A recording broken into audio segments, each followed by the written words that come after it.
Premier league ইতিহাসে এর চেয়ে বাজে মৌসুম আর কাটেনি ম্যানচেস্টার ইউনাইটেডের। পয়েন্ট টেবিলের অষ্টম স্থানে থেকে 2023-24 মৌসুম শেষ করেছে রেড ডেভিলস। ম্যাচের পর ম্যাচ বাজে পারফরম্যান্সের কারণে প্রতিনিয়ত সমালোচিত হয়েছে ইপিএল এর সবচেয়ে সফল ক্লাবটি।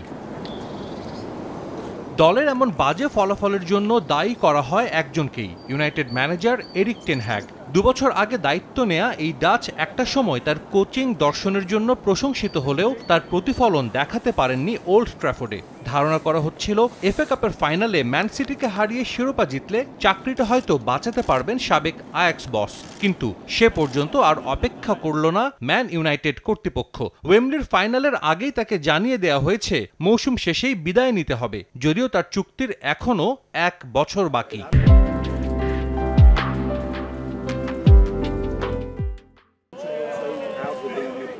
ইউনাইটেডে নিজের প্রথম মৌসুমেই টেন হ্যাগ ঝামেলায় জড়ান মহাতারকা ক্রিস্টিয়ানো রোনালদোর সঙ্গে, যার কারণে ম্যানচেস্টার ছেড়ে সৌদি আরবে পাড়ি জমান CR7। প্রথম মৌসুমে লিগ কাপ জয় ও এফএ কাপের ফাইনালে তোলেন রেড ডেভিলদের। পয়েন্ট টেবিলের 3 থেকে ইপিএল শেষ করে রাশফোর্ডরা। নিজের প্রথম মৌসুমে দল বদলে খরচ করেন 24 কোটি ইউরোরও বেশি। 9.5 কোটি ইউরো দিয়ে দলে ভেড়ান ব্রাজিলিয়ান অ্যান্টনিকে। 2 মৌসুমে যিনি করেছেন মাত্র 11 গোল।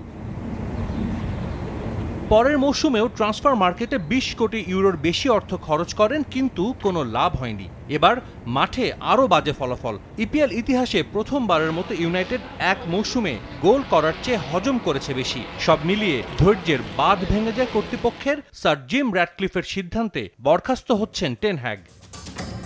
এরই মধ্যে নতুন কোচের খোঁজে ম্যানচেস্টার ইউনাইটেড। শোনা যাচ্ছে 3 জনের নাম। মাত্রই চেলসি থেকে বরখাস্ত হওয়া মরিসিও পচেত্তিনো ছাড়াও তালিকায় আছেন সাবেক Brighton boss Roberto De Zerbi. Ipswich টাউনকে ইপিএল এ প্রমোশন এনে দেয়া কিরান ম্যাককেনার নামও আছে আলোচনায়। 38 বছর বয়সী ম্যান ইউনাইটেড যুব দলের সাবেক এই কোচের প্রতি আগ্রহী চেলসিও। সেক্ষেত্রে থিয়েটার অফ ড্রিমের ডাগআউটে দেখা যেতে পারে পচেত্তিনো অথবা ডি জার্বির যে কোনো একজনকে। সাজিদ মুস্তাহিদ, সময় সংবাদ।